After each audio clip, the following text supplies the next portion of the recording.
He hara ia tērā e pāororo nei i ngā paitara o tēnei whare, ko tō tātou reo Māori, tēnā nō rā koutou nau mai ki tēnei whakaaturanga e ki ana, ko Faka Māori. Our award-winning Te Reo Māori podcast, Faka Māori, is back. Led by host Kimo Houltham and Dr. Anaha Hiini. Join Te Reo Māori experts Leon Blake, Hana Mereraiha and Kristen Ross in a journey of translating English content into Māori. Immerse yourself in learning, wānanga, discussion and the joy of Te Reo Māori with our crew. Here's Faka Māori with our host, Kimo Houltham. Tēnā nō rā koutou kua tahuti mai nei, he hara te kaupapa o te whakaaturanga nei, he hata wete i etahi o ngā tuhi, ngā tawhito, ngā titonga hou anō hoki, ko te whāinga matua, to review, to critique and to translate.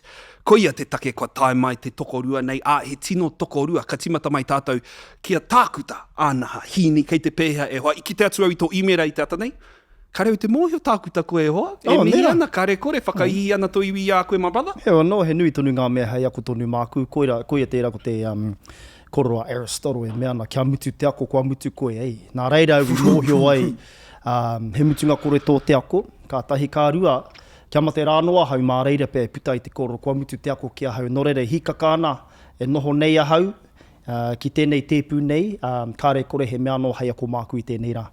Tēnā koe. Hei whakaako i etahi o atu āhuatanga, ke konei hoki a Leon. Tēnā koe, Leon, kei te pehea koe i tēnei o ngā rā. Kia ore hoa, kei te pai.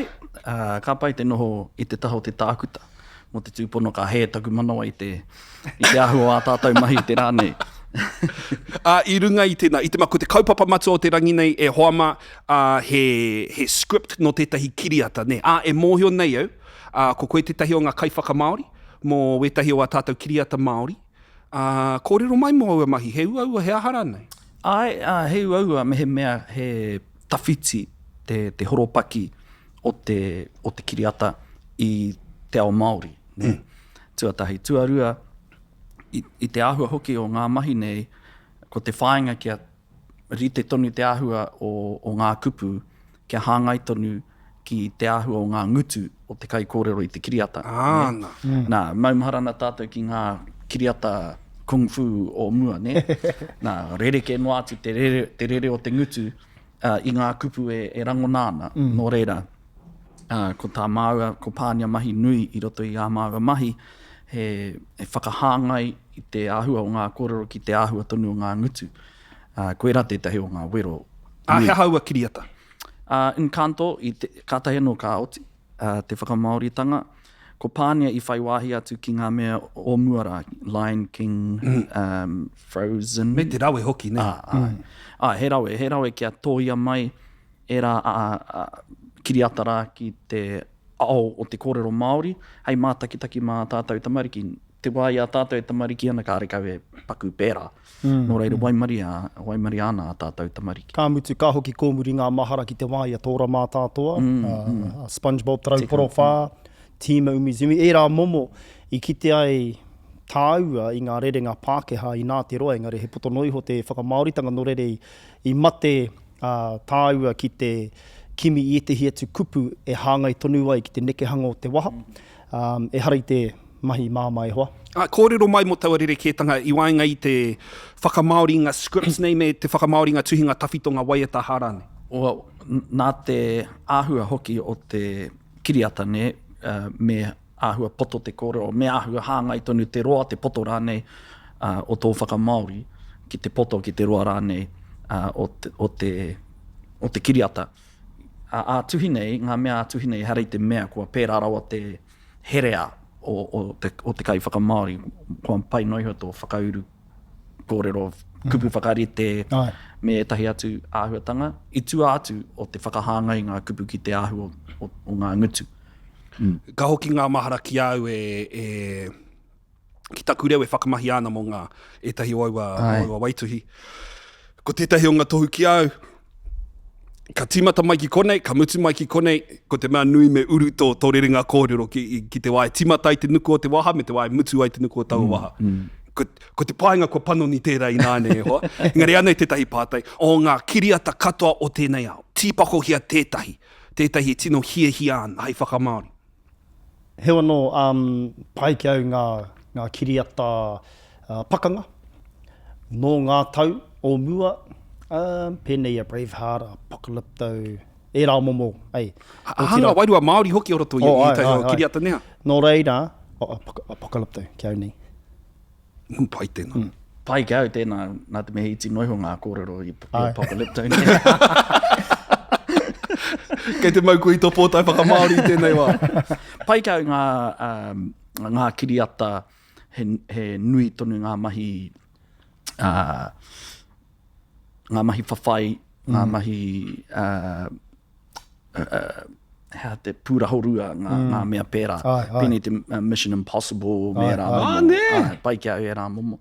Pai hoki kia au, kia kaua e mau iau te otinga atu o te kiriata. Kia taira anō ki te otinga. E whakaaro tonu ana. Ai, kokore e ahu pehe ana tēnei kōrero. Pai kia au, kia pērā. Kia huna ia te kōrero. I āta whakaaro ai mo tētahi kiriata pai. A ko pānui au i ngā puka katoa o tēnei te ringa, no reira ki au ko te tino, ki au ko te 50 Shades of Grey Bear. Oh, nice. E hoa e tino rata nei au ki te reo aroha, me te reo no te whare tūtau wā. Ana. Koe rā ngā reo pai ki au. 50 Shades of Grey, hua karihika kē tērā. Engari pai te, e tika ana pēnei ngā tuhinga ngā whakamaori a te haumihia tēne, mo Romeo and Juliet, tāhua neha. Ko pāne koe i ewa scripts? Ko ki te hau e tahi o ngā kōrero e hea tāhua. Engari kari i te eke ki tēnā taumata. Ok, me tahuri ki taumata ke e hoa mā, me aro ki te kaupapa, hoki mai ki te whenua Kimo. Ka timata ki tēnei o ngā tuhinga. E script no tētahi kiriata. Ko te kiriata nei, ko te ingo te kiriata A Few Good Men. Tēnā, titiro mai. Anei he paku kōrero nā te kiriata A Few Good Men. Nā Columbia Pictures te mana whakahaere. Here is a short sequence from the movie A Few Good Men. Copyright Columbia Pictures. Colonel Jessup, did you order the code red? You don't have to answer that question. I'll answer the question. You want answers? I think I'm entitled. You want answers? I want the truth! You can't handle the truth! Konekta wa rārangi neha. You can't handle the truth. E mō hana kōrua ki te kiriata nei? Ai.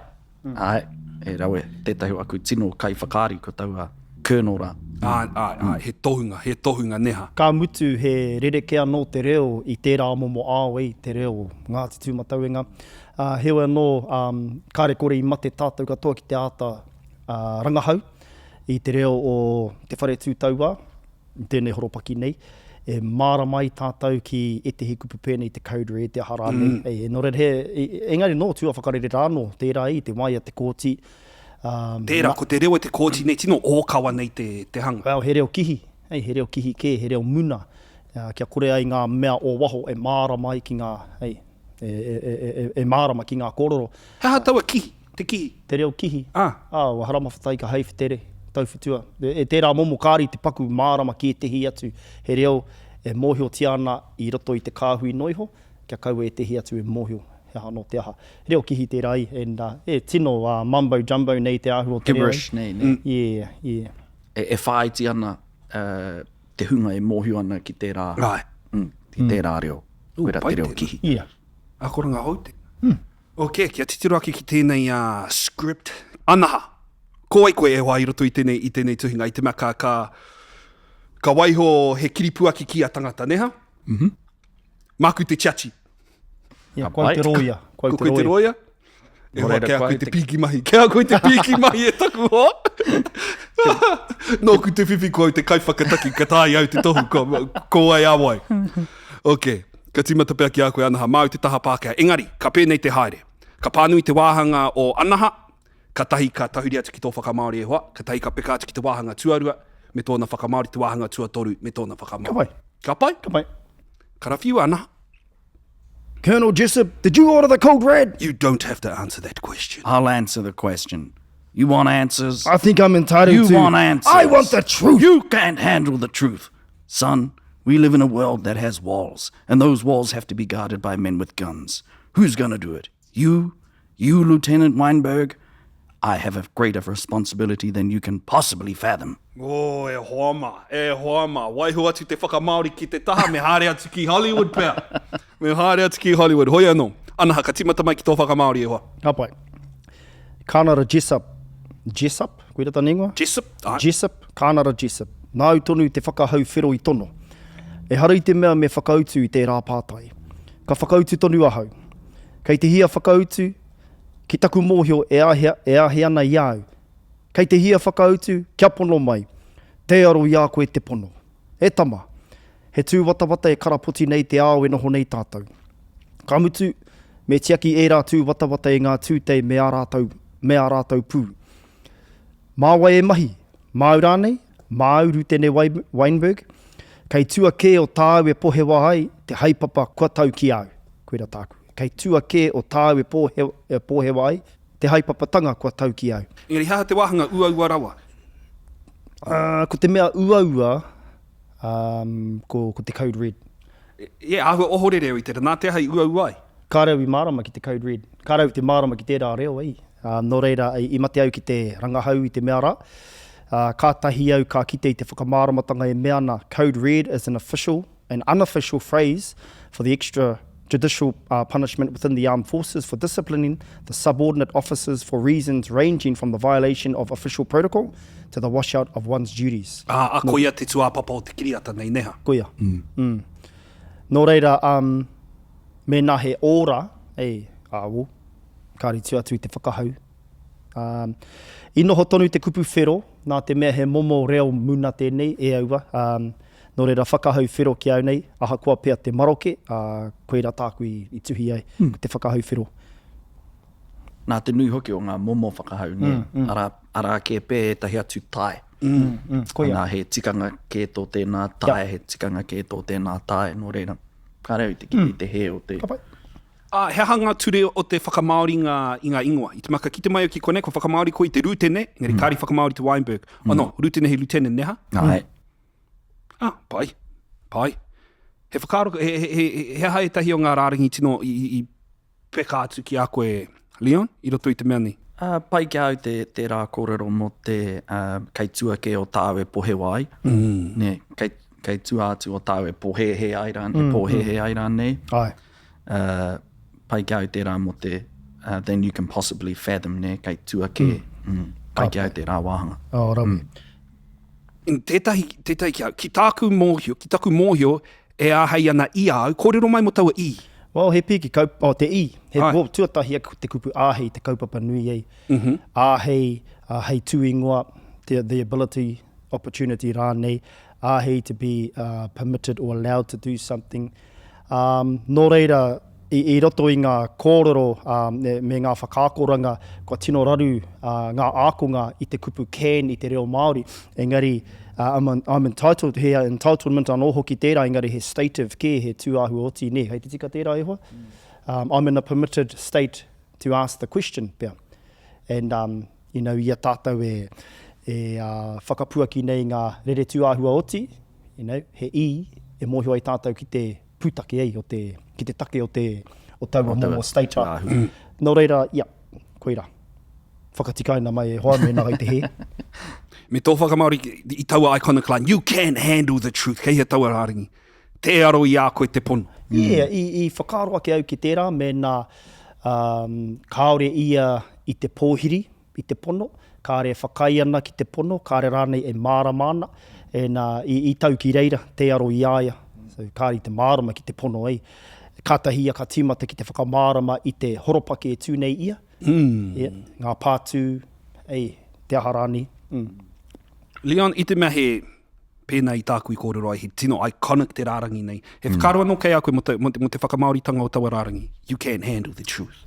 Ai, ka rongo nau i te rā kōrero, ko te whakaaro ka toko ake i taku hinengaro, ko te uaua rawa o te pono. Hei pīkau mātou a tangata. Nō reira, ko tētahi kōrero e whakaaro nei au mo tērā wāhanga, ko te ka whati tō tuara i te pono. Pai. Pai te nāna. He taumaharawa. He taumaharawa no te kōrero, ne. Awe. E hoa. Tāhua tēnā. Ka tanuku rānei tō tuara, ka whati rānei tō tuara, i te taumaharawa o te pono. Pai te wairua hoki, e whai ana i te wairua, ne. E hoa, pera te pai o te whakamaori, te pai o ngā kākahu, e hoa, tapa hia. Ok, hoa ma, me tahuri atu ki te wāhanga tuarua. Leon, mai pēr te taha Pākehā e pānui, ka tahi māku e whakamaori, neha? Okay, ka pai. You weep for Santiago and you curse the Marines. You have that luxury. You have the luxury of not knowing what I know. That Santiago's death, while tragic, probably saved lives. And my existence, while grotesque and incomprehensible to you, saves lives.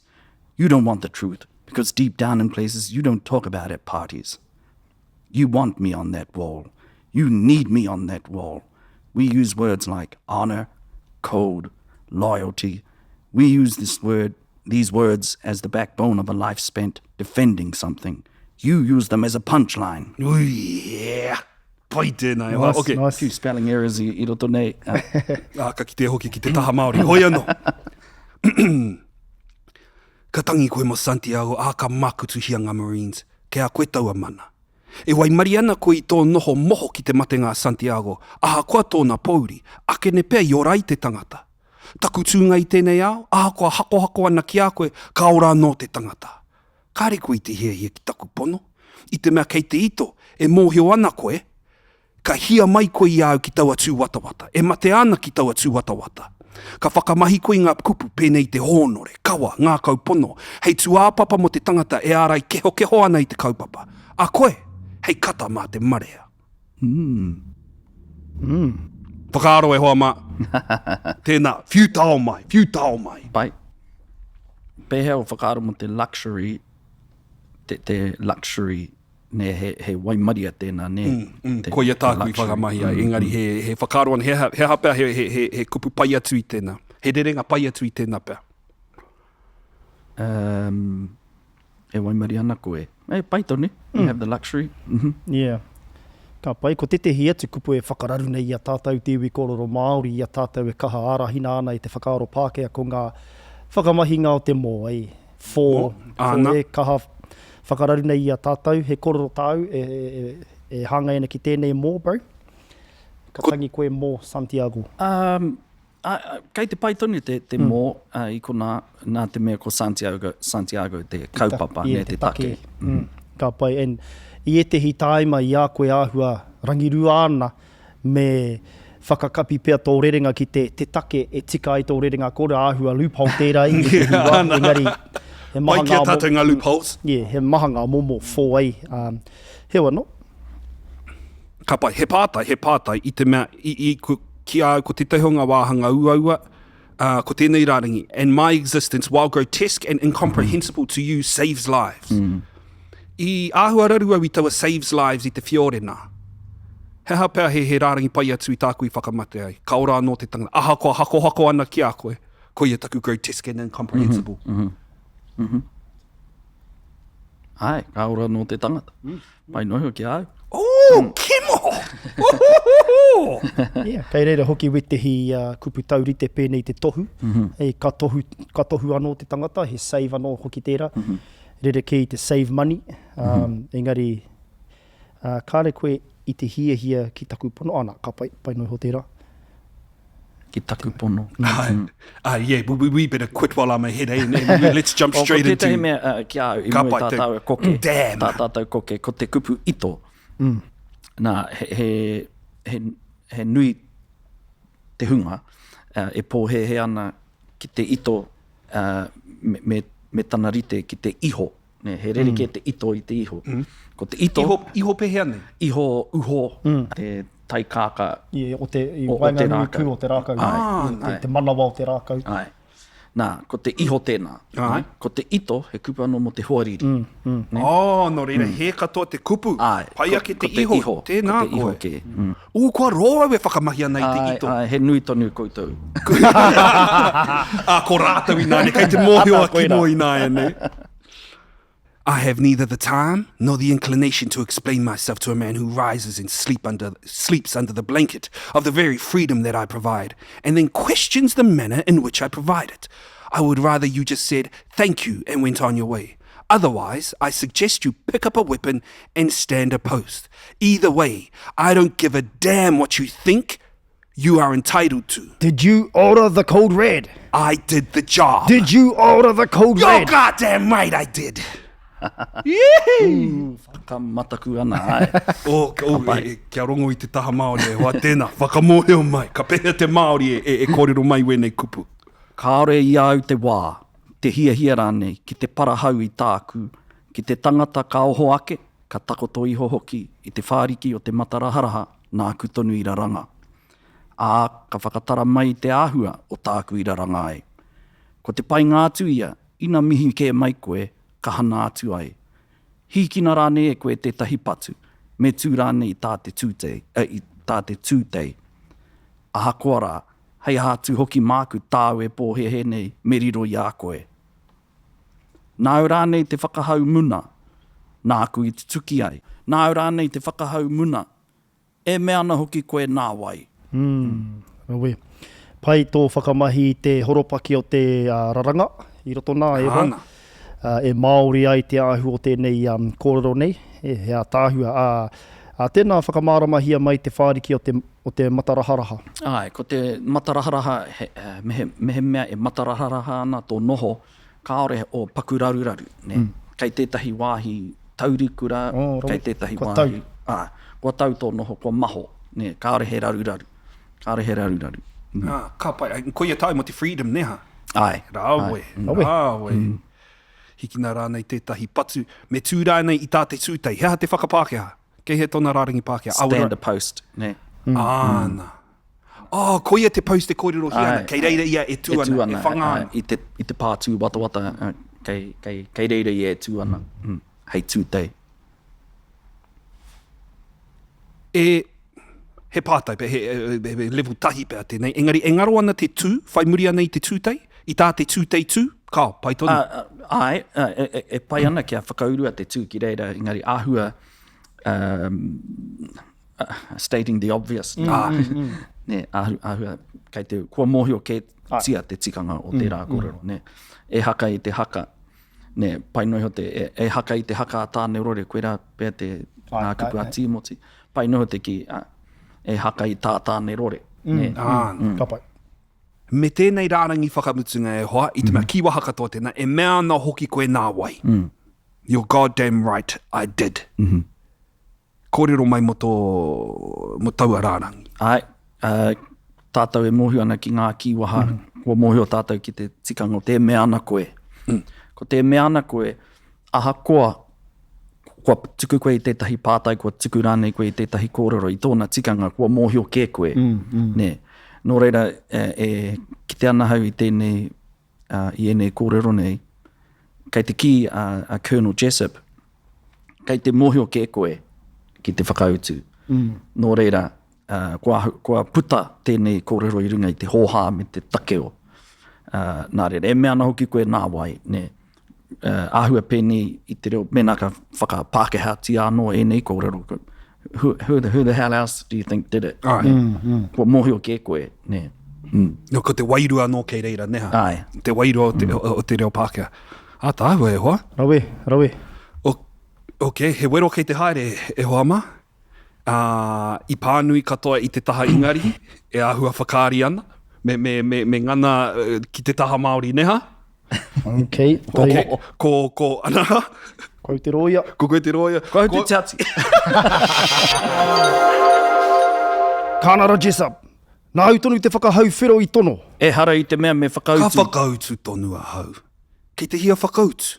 Ki taku mōhio e āhe ana I au. Kei te hia whakautu. Kia pono mai. Te aro I a koe te pono. E tama, he tū watawata e karapoti nei te ao e noho nei tātou. Kamutu, me tiaki era tū watawata e ngā tūtei me a rātou pū. Māwai e mahi. Māu ranei? Māu? Rūtene Weinberg? Kei tua ke o tāu e pohewa ai te haipapatanga kua tau ki au. Ka tangi koe mo Santiago, ka makutuhia ngā Marines, kei a koe taua mana. E wai mariana koe I tō noho moho ki te matenga Santiago, aha koa tōna pauri, akene pea I ora I te tangata. Taku tūnga I tēnei ao, aha koa hako ana ki a koe, ka ora no te tangata. Ka hare koe I te hiahia ki taku pono, I te mea kei tō iho e mōhio ana koe. Ka hia mai koe ki au ki taua tū watawata. E mate ana ki taua tū watawata. Ka whakamahi koe ngā kupu, pēnei te hōnore, te kawa, te ngā kaupono. Hei tū āpapa mo te tangata e ārai keho ana i te kaupapa. A koe, hei kata mā te marea. Ka ori au te wā, te hia rānei ki te parahau i tāku ki te tangata kaoho ake. Ka takotu iho hoki i te whāriki o te mataraharaha nāku tonu i raranga. Ka whakatara mai i te āhua o tāku i raranga ai. Ko te paenga tuia, ina mihi kē mai koe, ka hana atu ai. Hikina rānei e koe tētahi patu, me tū rānei i tā te tūtei. Aha koa rā, hei a hatu hoki māku tāu e pōhehe nei me riro i a koe. Nā au rānei te whakahau muna. Nā kui tu tuki ai, Nā au rānei te whakahau muna. e mea ana hoki koe nā wai. Kā rau e hoa. E kino kē pēr taurani. He ha te whakahuanga tika o te mea ana hoki koe nā wai. E mea ana hoki koe nā wai. Koe Ka pai, ka pai. Ka pai. He uaua tēnā, ne? Engari he pai, a tāhua te rere o te reo Māori. Tika, no reire e hoa he mā noiho pia te taha Pākehā. Me ori te hoki, me noho tahi rānei, me piki rānei ki taumata ke anō, me ōkawa rānei a tātou te ahu o te whakamauritanga, o whakaaro e hoa? Kia au, me he mea ka tae, me hāngai tonu te āhua o te reo. Nō reira, mena ka te tiro ki te wāhanga ke ai hei whakamaori māku. Ko te, I have neither the time nor the inclination to explain myself to a man who rises and sleeps under the blanket of the very freedom. Nā, he kupu whakarite tēnā, ne? He kupu whakāhua. Hea tāhua toa rārangi nea. Ai, nā koera i tiki nā tua e au te whāriki, nā te me koera tā te Māori, ne? Tā te Māori mō taua horopaki, ka oho ake, ka takoto iho i te whāriki o te matarahara, nā kutonu i raranga, that I provide, nā ākoa kāore te kupu provide i roto i te wāhanga ki te raranga, nā kei te mōhio tātou koera e hāngai ana tērā kupu raranga ki te whāriki. Nā, ka tae, kua tae pē au te ki te whāriki o te mataraharaha nāku tonu i hoatu.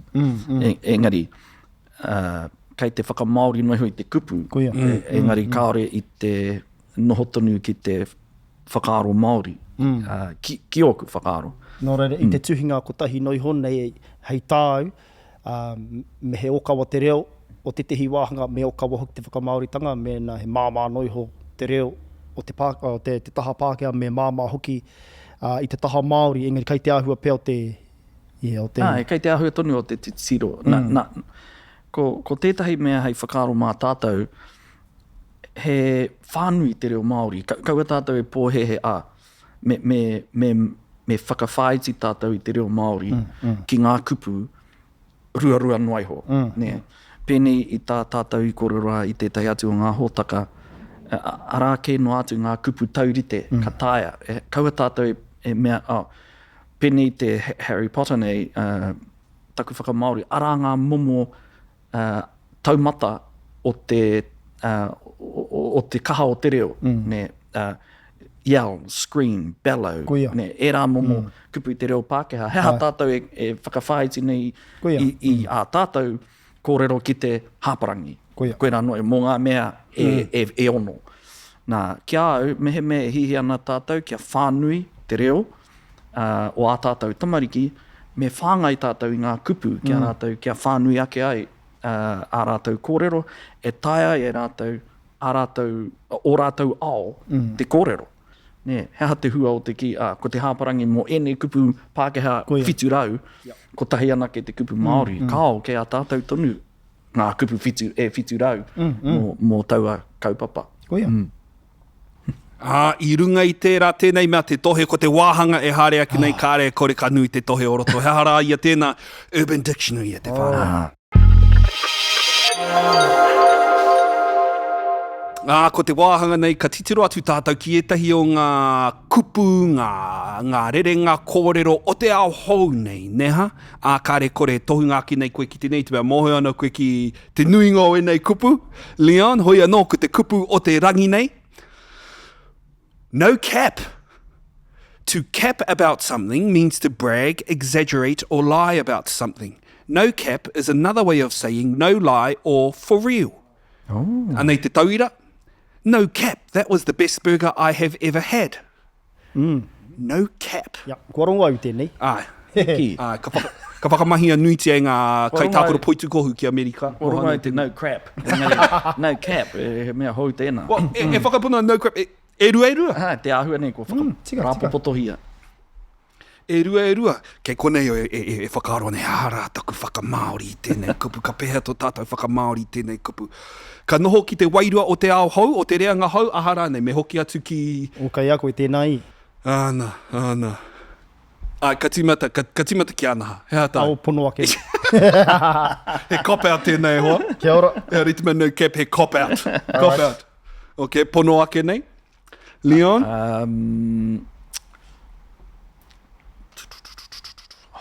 Kei te whakaroa ki te hou tupu. Koe rā noi ho. Hou tupu. Pai tēnā. Hea hai. Ko te hou tupu he rite ki te kōrero tūturu. Ahua tūturu. Kaore he rūkahu. Mahanga rūkahu. Pai tēnā ki au. Ai, ahua maro ke tāku. Tika. Ai. Tika. Tōnu. Tika tōnu. Ai. Tori te kau ngā wāhine, whai mai ana i au. Tika. Tēka ke rāne. Tēka rāne, heia. Pēhea tēnei, don't lie. Don't lie. Ooh. Oh, actually, kau e rukahu e. Kei rukahu mai koe. Ka pai e hoama. Well, e tika ana ke tuku mihi atu ki a kōrua i ngā tini mā tauranga kua waiho mai ki a tātou i tēnei rā. No cap. No E cap. hoama. No crap. No crap nea. Hau tupu, hoi anō e hoa mā tēnā anō rā koutou i whai wāhi mai ki tēnei o ngā whakāturanga. E tika ana ke tuku mihi atu ki a RNZ National, Te Māngai Pāhō anō hoki i whai huruhuru ai tēnei o ngā manu no tātou katoa te whiwhi e hoa mā. Hoi anō, mehe mea he whakamaori tō kai, hoki mai anō. Engari mo tēnei wā kei aku hoa, tēnā anō rā koutou, hei te mara.